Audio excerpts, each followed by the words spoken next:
Ah, hello. I've got a new whistle for K9. Waggle me ducks. Ha ha ha. Right. I could waggle my ducks. No, just don't waggle. No, don't waggle me. No.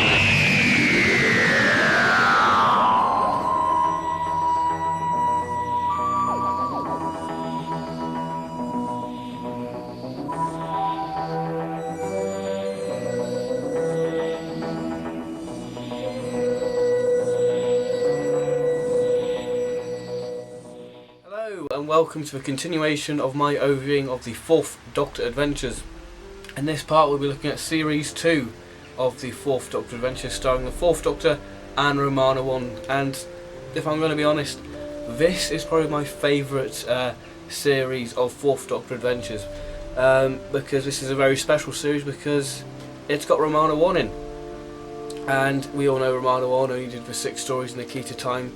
And I absolutely love the pairing of the 4th Doctor and Romana 1. I think they just work brilliantly together and they have such a wonderful chemistry, because I was watching the Armageddon Factor yesterday and I just forgot how much I enjoyed the 4th Doctor and Romana on screen, because I've been listening to these in preparation for this video and I just was watching the Armageddon Factor and I just forgot how brilliant they were together. And I didn't think, I feel that there was so much we could have explored with those two characters, and thankfully, we've got a series, and sadly Mary Tam is no longer with us, so we're sort of stuck with just the one series, which is a real shame. I know she did a couple of companion chronicles, but to me it doesn't feel the same. You wouldn't have the same rapport with her and Tom, because Tom's such a big entity.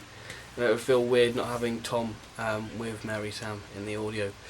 So, without further ado, let's look at my favourite series of the 4th Doctor Adventures. So, at last place, my least favourite of Series 2 is the opener, the Antimatter. Now, there's something about this story which I cannot put my finger on what stops me from enjoying this story, because this is regarded as a fan favourite story. This is meant to be, a fantastic 4th Doctor adventure. But to me, it just doesn't work. Now, Jonathan Morris is renowned for writing bleak and quite dark and, rather, fantastic stories. But this just falls flat. This is him trying to do a light-hearted romp of a story. And I don't really think that is Jonathan Morris's sort of style. It just doesn't fit. That's, when I think of light-hearted stories, I don't think of Jonathan Morris, But in regards to Jonathan Morris's writing, he has managed to capture the era fantastically. It does feel like a season 16 story. It's like the Androids of Tara. It sort of reminds me of that, and I do like the Androids of Tara, so I'm not giving hate for the Androids of Tara, but it does remind me of that. It's got elements of the Androids of Tara, and if you see me looking down below, that's me looking at my notes trying to be professional. I love the opening with the Doctor and Romana. With them just having breakfast, something so simple like that just put a smile on my face. The Doctor saying, "Oh, isn't this wonderful?" Now there's a character called Reggie who is just an absolute annoying, and I think that might hinder my enjoyment for the story.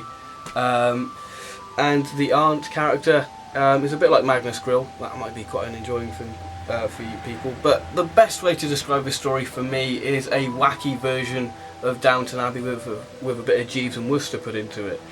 The story, as I said, it just doesn't engage me. It's not a thing what I enjoy. It's a real struggle for me to listen through this. This is like torture for me to listen to it.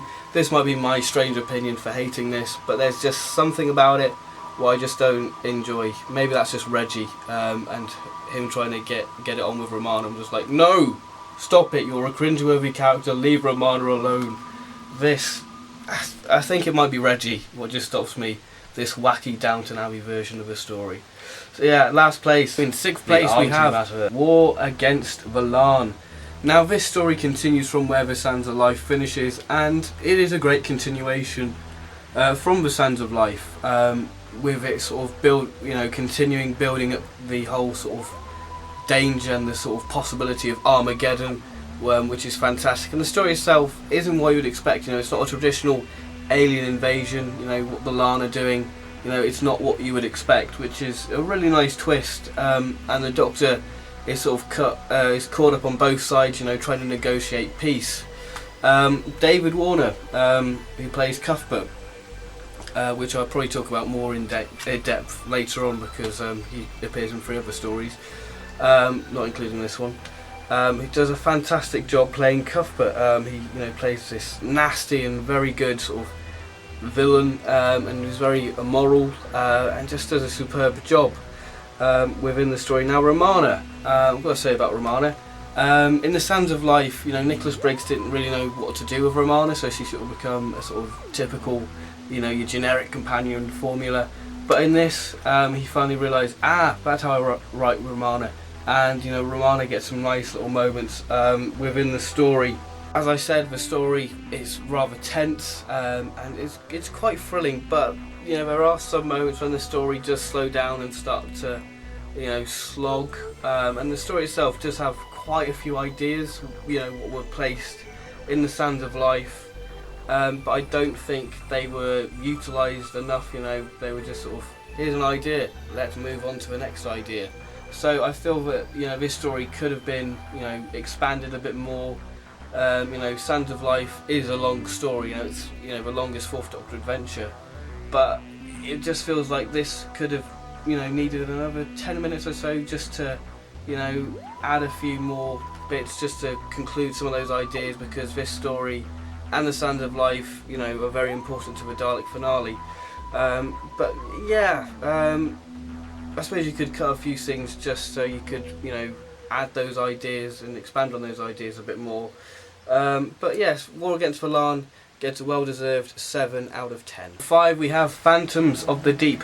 Jonathan Morris is back on form with this creepy and atmospheric story. It is a real treat to listen to this story, and the cliffhanger is just wow. You do not expect that to be the cliffhanger, and the whole twist of the story is just superb. I mean, the less said about this, the better.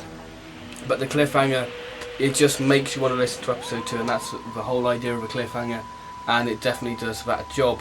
Now the story itself, if you like Under the Lake, then I guarantee you'll probably like this, because it's got the same sort of principle with you know, it not being a traditional ghost story. What I love about this story is there are loads of ideas thrown in this story, like telekinesis, possession, goblins, phantoms. There are loads of ideas what are used, and Jonathan Morris really does utilise the whole setting of it being underwater by using squids. Now the squids, I think there was an article around the time this was released about squids being, you know, one of the most intelligent species on the planet, and that Jonathan Morris took that to his advantage and puts that in his story. Good thing having loads of ideas, that this would be like, wow, how can they compact this into 60 minutes?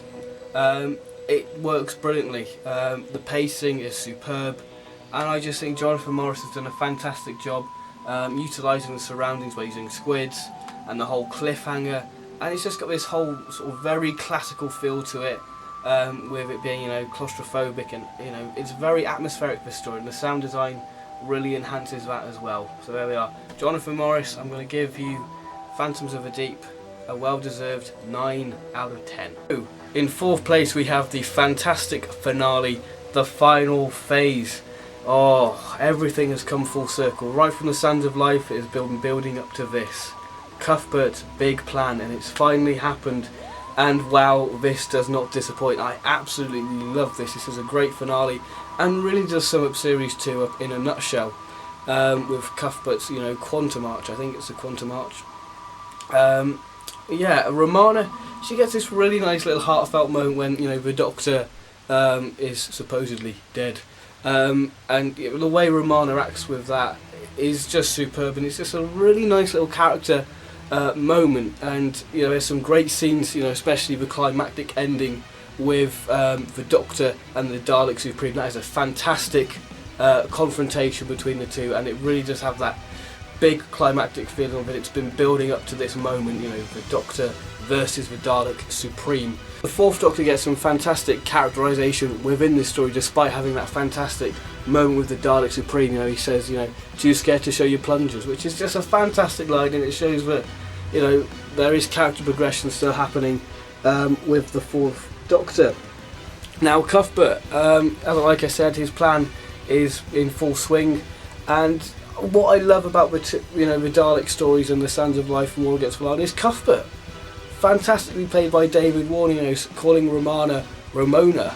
It's just fantastic. That's a bit of funny moments between him and Romana, and it's just superb. This great sort of villain. Well, he's sort of supposedly a villain, but you can't really take him seriously to be a villain, even though he's sort of quite evil in some regards. And I've got to talk about this. The last scene. It brought a tear to my eye. If you look at the circumstances of this being the last sort of adventure we will probably see with the Fourth Doctor and Romana 1, actually played by the actors, it does bring a bit of a tear to your eye. And you just think, oh, isn't that nice? And you've got this like big smile on your face, going, oh, isn't this brilliant? And it's it just rounds off the series brilliantly. I love the final scene. It's just, it's not emotional, but when you put it into context, this being the last sort of thing, Tom Baker and Mary Tam did together, it's quite sad. You just think, God, they're off there, they're out in the stars, continuing their adventure with the randomizer. So yeah, final phase, brilliant little ending to series 2. Reaching the top 3, we have Justice of Jalxar. Wow, what a fantastic story by John Dorney. Wow, that sort of rhymes in a way. Anyway, the big selling point for many people is the Fourth Doctor and Jago and Lightfoot reunited, and my God, what a treat it is to hear those lot together again. It is just superb, and they haven't lost the chemistry whatsoever. I mean, listening to the CD extras, they have a great rapport, and the stories they were saying was just fantastic. And it's just great to hear those lot. That's a big selling point, and it is a massive positive. Now, what I like about this is Jago and Romana. Those two paired together just leads to some really funny moments between, Jago just going, oh, Quarks, isn't she quite attractive and quite hot? That's quite a, when he's first introduced to Romana, like, oh, hello.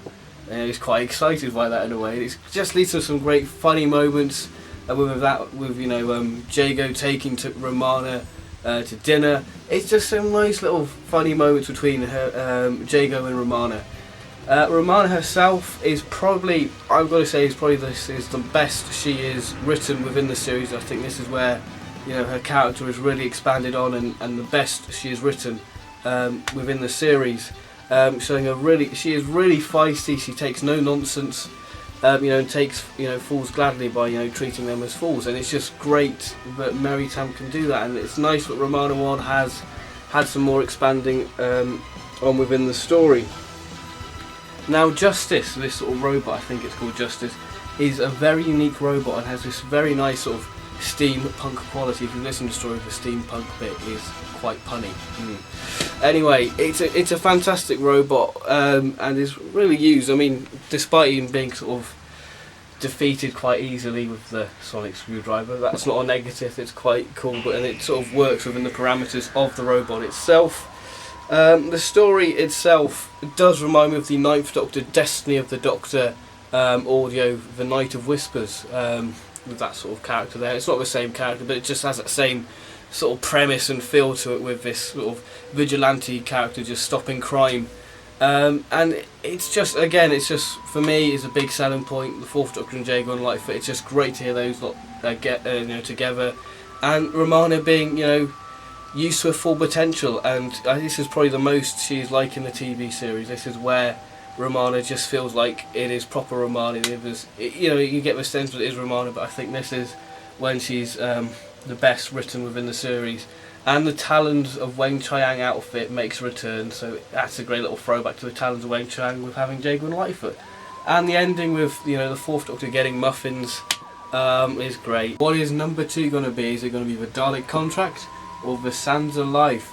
If you said the Dalek Contract, you are correct. Wow, what a fantastic build of story to the finale. This is just superb. I absolutely love it. I mean, I love the music as well. It's got this very 70s feel to it, and especially K9's little music when you've got him like going through the snow. That is a fantastic piece of music, and it brought a smile to my face, and I easily could picture the K9 prop struggling trying to get through polystyrene snow. Oh, I can just imagine that brilliantly. K9 is another selling point for this release, surprisingly, if you're not a fan of K9. We get to have K9 fighting the Daleks. K9 gets to blast and blow up a Dalek. If that's not a selling point, I don't know what is. K9 versus the Daleks. Obviously, Romana 1, faces the Daleks, which is very good, and that's another good selling point for this release too. The Daleks, you really do get a sense of threat and danger within the story, but they are a real threat within the story. Now into the main villain of this story. The Daleks are very much the side villain within this story. The Daleks are the main villain in the final phase. The main villain is Cuthbert, who is... I just absolutely love Cuthbert, and it sees the return of Cuthbert and obviously Mr. Doric, who's sort of like a space Laurel and Hardy, and they have this great camaraderie between them, with like Doric sort of being very nervous to approach Cuthbert in case he flips. It's just a great sort of relationship those two characters have, and I absolutely love it. And it adds a bit of light to the story. I mean, this story is very much a lot of fun within it. And I can easily visualise this being going out on telly, really. And what I love about Cuthbert within this story is that he belittles the Daleks. He knows that the Daleks are just his foot soldiers. They're just muscles for hire for Cuthbert, because he doesn't really need them. He just needs their sort of might just to get the job done for him, because he's not scared of them. He's quite a powerful person, so he's very good. He belittles the Daleks, which is just superb. And not many characters have that ability, like the Master and Marvick Chen have that ability, so it's nice that Cuthbert can go into the sort of Hall of Legends of belittling the Daleks. So overall, this probably does have the most 70s feel, the most season 16 feel to me. The music just screams season 16. K9 fighting the Daleks, come on, you've got to love it. And you can just, I've got to say as well, the sound design as well, brilliant as well. You can really picture this Arctic tundra landscape. Just a superb audio, well deserved, 10 out of 10. Number 1 obviously is The Sands of Life. Now, I dare say this is probably my favourite 4th Doctor adventure out of the lot. This is just a brilliant story. I mean, this hasn't been getting very good reviews, but this is just, again, my weird opinion, so it might not be the same as yours. Now, this, I believe, is the longest 4th Doctor adventure, running at about 72 minutes. And it is the only 3-parter in the 4th Doctor adventure range line, which is just a nice little bit of trivia there for you. Now, I think the main drawing point for this story for me is it just feels like a Pertwee story. It's very political, with Cuthbert versus the President, and obviously it is the introduction to Cuthbert, and I keep on praising, he's fantastic, and I cannot wait to hear more of Cuthbert in Series 5, because they sort of left what happened to Cuthbert on a nice little cliffhanger, and I cannot wait for them to resolve the cliffhanger, how Cuthbert got out of that situation from the final phase. But I'm getting sidetracked. Another good little thing about this story is most of this story is told through sound effects, and that is just brilliant how well Big Finish can do sound design. It just has that brilliant effect. Another point what I love about this story is it is a fantastic character piece story for the 4th Doctor and Romana, and all the characters are well rounded and defined within this story. And I like that this story for the 4th Doctor and Romana, they are very much in the TARDIS. They're not stuck in the TARDIS, but it's just nice just to have that little bit of moment more exploring the TARDIS, a reference to the Doctor's parrot, the Doctor sort of mistaking K9 for Sarah Jane and calling Romana Leela. So there's nice little throwbacks like that, which make you go, oh, isn't that nice? The story itself is a great build up to the war against Valan, and this story does have some great action moments within it. Right from the off, actually, it throws you straight into the action, and Nicholas Briggs is very good at throwing you straight into the action within the story. Like the brink of death, he throws you straight into into the action, and this is very much Nicholas Briggs throwing you in the deep end. Cliffhangers are very much in the style of classical cliffhangers, like the Hemivores rising from the Sea Devils, the Hemivores. It just has that classic feel. The cliffhangers just feel classic, and it has this great, you know, season 16 vibe, and you know, it's just great chemistry between the Fourth Doctor and Romana, and I just truly love this story. You might not love it, you might not love it, but this to me is probably my favourite Fourth Doctor adventure. It is just superb, a well-deserved 10 out of 10. That concludes my Fourth Doctor Series 2 overview. Hope you guys have enjoyed this overview. I have a lot of fun filming this, and I hope you guys have had a lot of fun watching this, because I think this is where I get to be a bit creative with some videos. So yeah, obviously the Fourth Doctor series will continue very soon. As soon as I get the Abandoned, I can begin series 3, because I'm scared to listen to the Abandoned. And also the Lost Stories series 2 overview will be coming very, very soon. That's the next overview planned, and obviously I will continue my monthly range recommendations as well. So thank you very much for watching, and don't forget to waggle your ducks.